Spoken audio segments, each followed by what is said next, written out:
नमस्कार, संत गुरुबाबा समाचार न्यूज चॅनलमध्ये आपलं स्वागत आहे. आज दिंडी आलेल्या श्री विठ्ठलेश्वर मंदिर संस्थान कवठा व श्री वैकुंठवासी सद्गुरू बापू महाराज प्रतिष्ठान कवठा, तालुका कंधार, जिल्हा नांदेड. तर ह्या दिंडीची आपण एक आता गोपाळ महाराज आहेत, त्यांच्यावर आपण संवाद साधणार आहोत.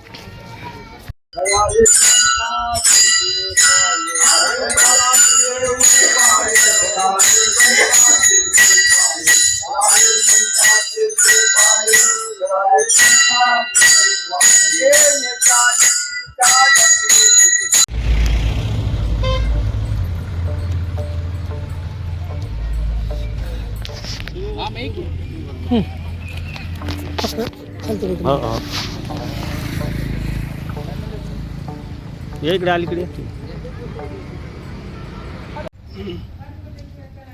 नमस्कार, संत गुरुबाबा समाचार न्यूज चॅनलमध्ये आपलं स्वागत आहे. आज श्री विठ्ठल मंदिर संस्थान कवठा व श्री वैकुंठवासी सद्गुरू बापू महाराज प्रतिष्ठान कवठा या अंतर्गत कवठा ते पंढरपूर ही दिंडी जाते. त्याबद्दल आज आपल्यावर त्यांचे प्रमुख गोपाळ महाराज आहे, तर त्यांच्याशी आपण संवाद साधणार आहोत. तर महाराज सांगा, आहे किती दिवसा प्रवास असतो? 17 दिवसाचा प्रवास. दिनचर्या व्यवस्थिशीर असते. सकाळी उठल्यानंतर काकडा, त्याच्यानंतर वाराचे अभंग, तांदळा बांगडा वासितो, त्याच्यानंतर मग काही निवडक अभंग, त्याच्यानंतर जे आहे ते हरिपाठ, आणि संध्याकाळी मुक्कामाची जागी पंचपदी बैठकी भजन. तर मग आपल्या दिंडीला किती वर्ष त्यांची? आता मूळ पुरुष जे होते बापू महाराज 1749 साल त्यांचा जन्म. त्याच्या पश्चात त्यांनी वारी चालू केलेली आहे. जवळपास 2-250 वर्ष पूर्ण झालेले त्यांना वारीमध्ये. सुरुवातीला त्यांच्या काळामध्ये जे लोक येत गेले ते किमान त्या काळामध्ये 150 लोक असायचे. त्यांच्या पश्चात मारुतीराय महाराज मुखेडकरांनी दिंडीचा कारभार किंवा संस्थानाचा कारभार चालवला, आणि त्यांच्यानंतर जे आहे ते रघुनाथ महाराज आणि नंतर आमचे वडील. तर किती पिढी म्हणायची? आता ही आमची 5वी पिढी आहे. सरासरी महाराज किती किलोमीटर चाललं होतं? किंवा 17, 18, 20, 22. सरासरी 22 दिवस प्रवास. आता पंढरपूरला किती तारखेला जातात तुम्ही? आम्ही 23 तारखेला 23 तारखेला. सायंकाळी 6 वाजता. असं म्हणणं आहे की आता नवयुवकांना काय आवाहन करतात तुम्ही आता वारकरी परंपरेत येण्याबद्दल? काही नाही आवाज बाबा, सगळ्यांना सुख समृद्धी आनंद भरभराटी जावो, आणि त्यांची दृष्टी आपल्यावर राहो, भगवंताची संतांची आहेच, पण आपण ज्या कामासाठी चाललो ते देवाचा सुद्धा आपल्याला आशीर्वाद पाहिजे. कारण कसं आहे, मार्ग दावून गेले आधी, जया निधी संत ते त्यांनी मार्ग आपल्याला दाखवल्यामुळं आपण हे परंपरा चालू ठेवलेली आहे. आता महाराज आता हे चाललं आहे, तर आता विठ्ठलाचं मुख्य मागणी काय? मुख्य मागणं काही नाही. मुख्य मागणं म्हणजे कसं, सुखाची प्राप्ती व्हावी, काय सगळ्यांना आनंदात आणि समृद्धीचं भरभराटी जीवन द्यावं भगवंताने, याकरता. कोण बोलणार आहे का?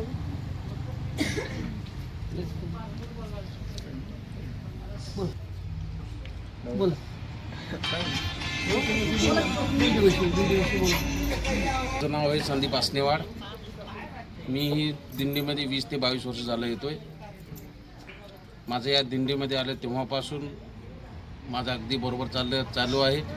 सगळं व्यवहार वगैरे बरोबर चालू आहे. मला हा पंढरीच्या वारीला जायचं असेल तर 1 महिन्या अगोदरच अशी ओढ लागते की आम्हाला घरी झोपसुद्धा येत नाही, जेवणसुद्धा जात नाही, आणि जे काही आम्ही समजा परपंच संसारासाठी कमवतो तो या महिन्याचा खर्च पहिल्याच महिन्यात होऊन जातो कमाई.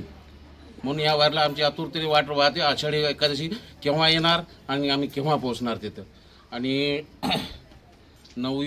युवकांना हेच सांगणं आहे की हिंदू धर्म जगवण्यासाठी, पारंपरिकरित्या ही दिंड्या चालवण्यासाठी त्यांनी हे भजन कीर्तन हे सर्व काही शिकावं, आणि ही दिंडी आमच्यापासून नंतर आणखीन शेकडो वर्षे चालावी, हीच माझी प्रभू विठ्ठलाकडे प्रार्थना आहे. आणि यावर्षी जसं कोरोना काळामध्ये 4 वर्ष दिंडी चालली नाही, त्याच्यामुळे असा काळ कधी येऊ नये, आणि पाणी पाऊस हे भरभराटाने पडावं, आणि शेतकरी आनंदात झाला म्हणजे आम्ही सगळे वारकरी सगळे आनंदात राहू. बस. बोला, किती वर्ष झालं येतं दिंडीची? किती वर्ष झाले चालू? झालं 8-9 वर्ष झाले. कसं वाटतं दिंडी? छान वाटते. दिवसभर चालतो होते काय थकवा बिकवा? नाही काहीच नाही बोलणार आहे का?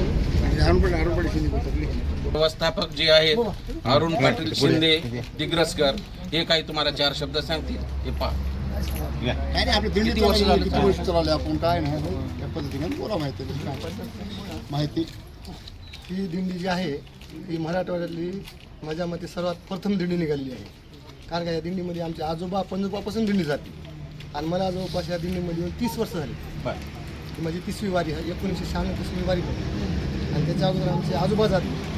आजोबाच्या अगोदर आमचे पंजोबा जाते. याच्या काही पलीकडचं काही माहीत नाही, पण आमचे आजोबा वडिलांना सांगितलं चालतं. म्हणजे अनादी आनंदपासून पर्याय आहे म्हणा. म्हणजे पारंपरिक परंपरा म्हणजे आमच्या घरातच वारी आहे. आणि यापुढे पंढरीची वारी आहे माझ्या घरी अच्छा. आणि करेल तरी तीर्थ ओढतं.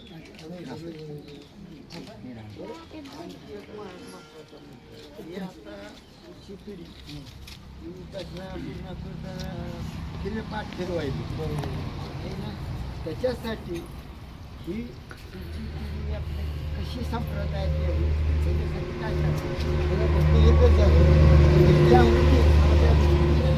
नित्यनेमन ओघ आपल्याकडे वाढवायचा. नित्यनेमन आणि ते प्राणी दुर्लभ लक्ष्मी वल्लभ तयार झाली.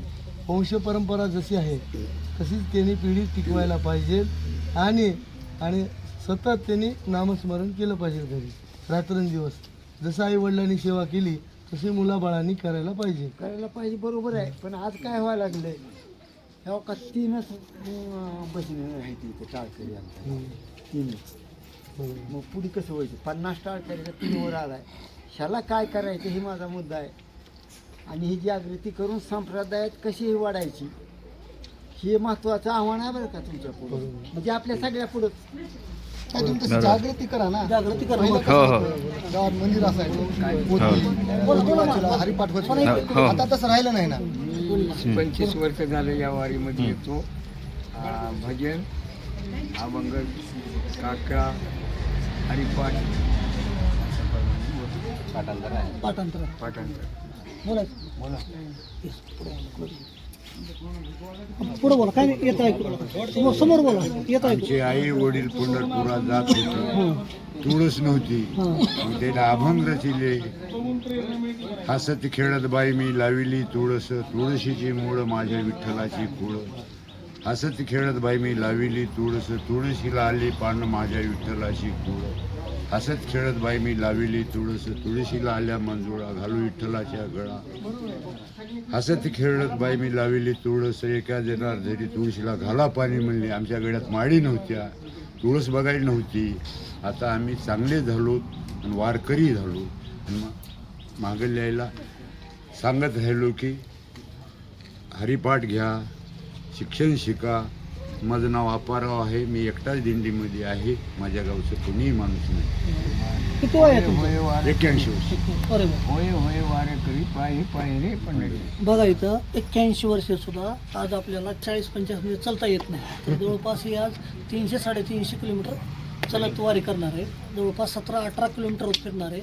आता ऊन वारा पाऊस तर याचाही सामना करू शकतो. ही फक्त विठ्ठलाच्या भक्तीची शक्ती आहे. नामामध्ये शक्ती आहे. आणि विठ्ठल नाम घेतल्याने शक्ती प्राप्त होते. तुम्हाला बोलायचं? विठ्ठल नामाचा असा महिमा आहे की ऊर्जा तयार करते. आमचं गोना रामकृष्ण हरी. मी दीपक आंबुलेकर. 2016 पहिल्यांदा या वारीमध्ये इथून आलो. मी पूर्वी MSc नोकरी करत होतो. निवृत्तीनंतरचं विठ्ठलाची ओढ जी लागली आहे तसं आमच्या घरी विठ्ठल पूर्वीपासून भजला जातो आणि आजही भजला. त्या विठ्ठलाच्या चरणी मै नस्तमस्तक व्हावं ही जी माझी प्रामाणिक इच्छा पूर्वीपासूनची होती ती माझी 2016 फलरूप झाली. त्यावेळेस माझ्या डोळ्यामध्ये आलेले रोमांच आणि अश्रू हे आजही मला जाणवतात की विठ्ठल आणि विठ्ठलाची शक्ती, विठ्ठलाचा प्रभाव आणि चराचरात व्यापून रशामुळे उरलेला तो विठ्ठल या सर्वांच्या मनात, हृदयात आणि आपल्या सर्वांच्या पोटामध्ये सुद्धा तोच आहे, डोक्यामध्ये सुद्धा तोच आहे. मनामध्ये भाव विठ्ठलाचाच आहे. विठ्ठल तो आला मला भेटण्याला. तसं पाहता आपण विठ्ठलाला भेटायला जातो, पण विठ्ठल आतुरतेने एवढी वाट पाहतो की तो मध्येच आपणाला भेटायला येतो. कुठलेही संकट आले, कुठलाही त्रास झाला तरी परंतु त्या सगळ्या ह्याच्यामध्ये अडचणीमध्ये एक विठ्ठलाचं नाव घेतलं की ती अडचण खरोखर एक क्षणामध्ये म्हणजे हे जरी वाच्यार्थानं नसेल तरी परंतु ती अडचण खरोखरच दूर होते. जस्ट पाहना, पाऊस आवश्यक आहे पण दिंडीमध्ये चालताना पाऊस आला की माणसाला वाटतं उगाच त्याला थोडा वेळ थांबला, निश्चित थांबला. इथे आम्हाला जेवणसुद्धा सगळ्याला गेलं. जेवू घालणाऱ्या माणसालाही त्रास झाला नाही आणि जेवणाऱ्याला त्रास झाला नाही. ही विठ्ठलाची असीम कृपा ही सर्व चराचरात आहे, आपल्या सर्वांमध्ये आहे. तो विठ्ठल आपल्या सर्वांना, आपल्या शेतकऱ्यांना, या महाराष्ट्राला आणि आपल्या भारत देशाला निश्चितपणे अजून पुढच्या भरभराटीमध्ये, जो भरभराटीला पूर्वीचा काळ जो आपण अनुभवला होता तोच या कृपेने येणार आहे. राहिला प्रश्न नवयुवकाचा. एक लक्षात घ्या, गाडीनं चाकोरी बदलत असते. आपण पहिले गाडीत पायी जात होतो, नंतर गाडीत जात होतो, नंतर आज विमानानं चाललो आहे.